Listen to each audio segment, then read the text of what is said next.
วเลยเนาะสิมานอนน้ำก้อนเลยจังหายเงิน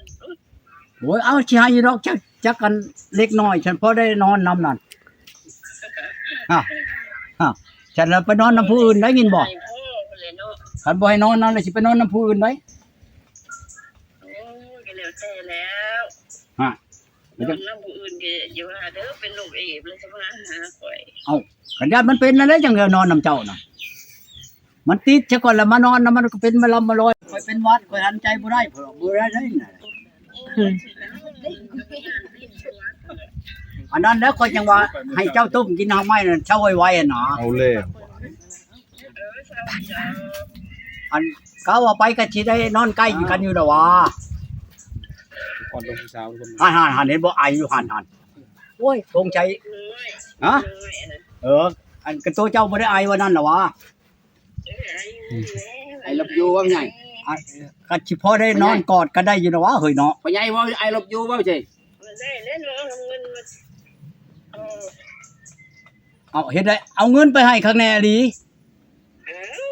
คนนี้ก็ได้จักสิว่าฟันเราลิ้นเลยเอาแล้วมันค้ำกับมื้อใหม่มื้อหลังก่อนแล้วเฮ้ยเราสิเอาเงินมันบ่แม่นผู้เฒ่าในห้านเด้อเฮ้ยเอาเงินให้ไปจ้างนอนนำอันนี้ก็สิเอาอันนั้นเนาะมาสิงคาดองกันเอาคาดองก็มาเช่ามื้อใหม่มาพุ่นแล้วเฮ้ยรถอันนอนกลางคืนก็สิเอาให้ซะก่อนสิให้นอนนำซะบ่เดี๋ยวนี้น่ะโอ้ยเว้าปานบ้าหลายก็บ่แม่นแนวเลยเนาะสิมานอนน้ำก้อนเลยจังหายเงินโอ้ยเอาสิให้ดอกจักกันเล็กน้อยฉันพอได้นอนนำนั่นฉันไปนอนน้ำผู้อื่นได้ยินบ่คันบ่ให้นอนนั่นเลยสิไปนอนน้ำผู้อื่นได้โอ้ยก็แล้วแต่แล้วนอนน้ำผู้อื่นก็อย่าว่าเด้อเป็นโรคเอดส์เลยสิมาหาข่อยเอ้ากันญาติมันเป็นนั่นแหละจังเดียวนอนน้ำเจ้าน่ะมันติดซะก่อนแล้วมานอนน่ะมันก็เป็นมาลำมาลอยไปน่ะมันก็บ่ได้เด้อนอนน้ำก็นอนกว่าบ่มันยังไงกันเนาะโอ้มัน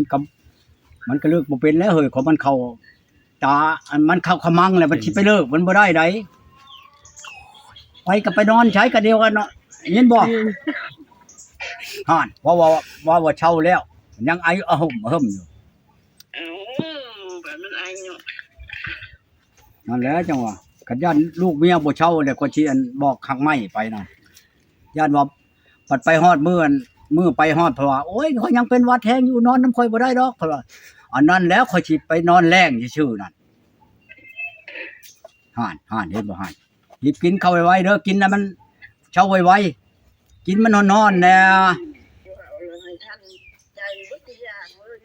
เอ้าเฮ็ดอะไรฉันมันบ่แม่นว่าแนวอื่นได้นี่ได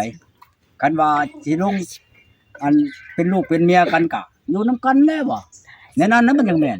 ก็แม่นแน่เนาะอยู่เอ้านั่นน่ะเป็นลูกเป็นเมียล่ะอันนั้นแหละจังหวะน่ะอันนี้ยังว่ายังไงอยากเป็นลูกเป็นเมียล่ะเอาเว้ามันอยากว่าลูกเมียเหรอเว้าก่อนก็บ่ผิดดอกอันนี้น่ะนะมันบ่ผิดหยังดอกเว้าก่อนก็ดีชี้ใช่ว่าอันเช้านั้นเมียเฮาได้ก็บ่ผิดหยังดอกผิดเลยเนาะเมียจังได๋เจ้าฉันขอสิมาว่าเมียก็ผิดแล้วเว้าแนวบ่เว้าขอก็เอาแล้วจังขอเอาแล้วจังแต่งก็บ่ได้บ่แต่เขาเอากันผ่านมาเนี่ยบ่ทันได้แต่งน่ะเป็น5คนก็ยังมี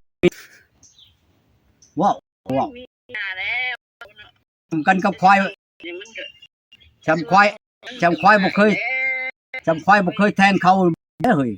ระวุดระเวออยู่ยอกได้คนพอแห้งแหละอันนั้นแล้วจะว่ากันนอนนำกันแล้วเว้ากันก็เลยหรอนั่นเป็นจ้ะไปเดชัน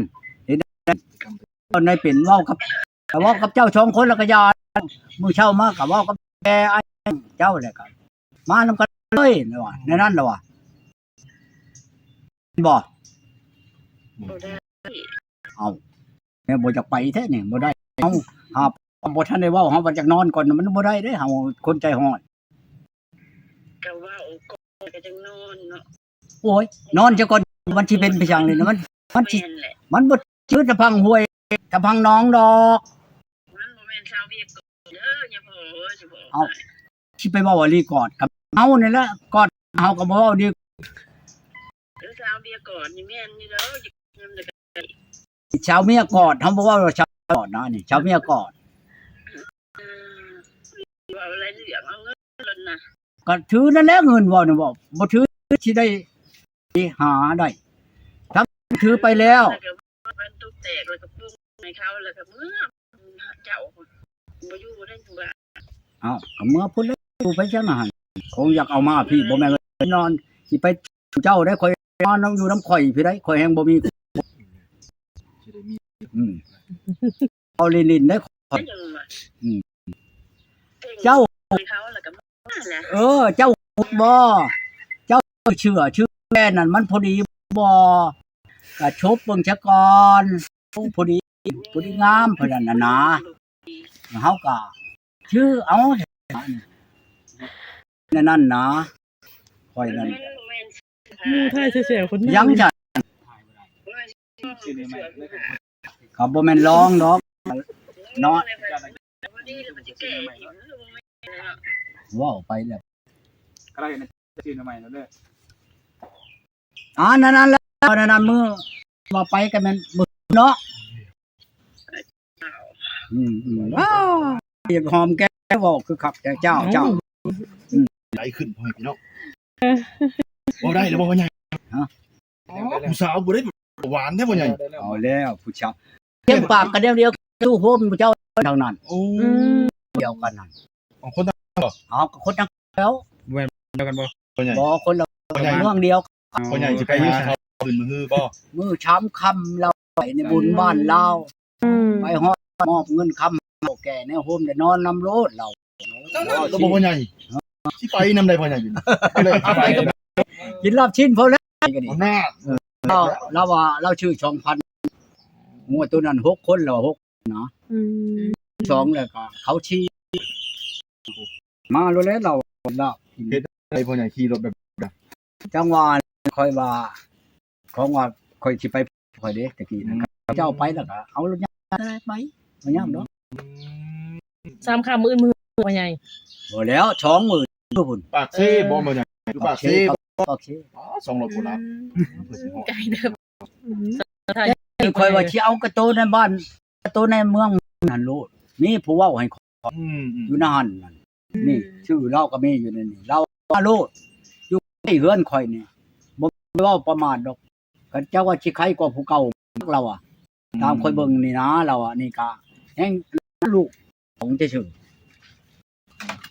สองกำลังคักแล้วเนาะ ผู้นี้3คนผู้นี้ จัดงานเลยเนาะบ่จะต้องช้อนเลยเนาะบ่ต้องช้อนงานเลยมาแล้วเนาะ แล้วบ่ช้อนนั่นแหละมันคนอันนั้นแหละ เฮ็ดอยู่ บ่ เฮ็ด พ่อใหญ่ แล้วเนาะ สิบ่ยันเขาคำเว้า จักแหละ มันจะคือสาววิไลได้จังไดเนาะ โยกเฮ็ดว่าบ่ได้เด้ ปั๊มมาเลยเป็นยังพ่อใหญ่ บ่แล้ว เชียร์เนาะพ่อใหญ่เนาะ เสียงก็ยามได้ เขาได้ แล้วก็อยู่แล้วเนาะ เงินเมียได้หรือยาได้วุ่นวายจังได๋ คำบ่เพ่สิปั๊มช่อยแล้ว โอ้ยนั่นแหละจังหวะเอาบ่นี่อีก ข้าวปั๊มในกลางเว้น เอาแล้วมันบ่แพ้นานหลาย กลาง คน คืนแล้ว ขนาดได้นี่ไหน ก็ตลาดในกลางคืน ตามว่านักเท่าไหร่เจ้า60 อ๋อตัวไหนที่ไหวอยู่บ่ ยัง60โล ผู้นี้แล้วกลัวข่อย ว่า น้ำหนัก คนได้ว่า60โลฮะ โยก แพงได้60โลได้ เอาก็ทำเอาหั่น แล้วบ่เลยเอ้าพ่อใหญ่สิบ่ปิวปานนุ่นบ่ ยามมันแหละจำข่อยว่ามันจำมันเป็นรถคนงาน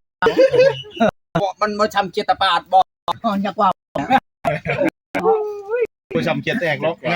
งอยหลังกบบ่ นั่นแหละจังหวะ สำคัญเจตปาดต้นใหญ่เนาะพ่อใหญ่ผู้ตัวน้อยๆสำเนียงก้อยนี่ได้เสยเนาะ ย่านดอกผู้หญิงใหญ่เฮาบ่ย่าน บ่ยันจะ คัดจะผู้หญิงน้อยคัดว่าผู้ชายใหญ่น่ะมันยิ่งน้อยนั่นบ่ได้ของแนวว่าผู้หญิงใหญ่ผู้ชายน้อยน่ะมันสบายเขานั่น โอ้นั่นเนาะพ่อใหญ่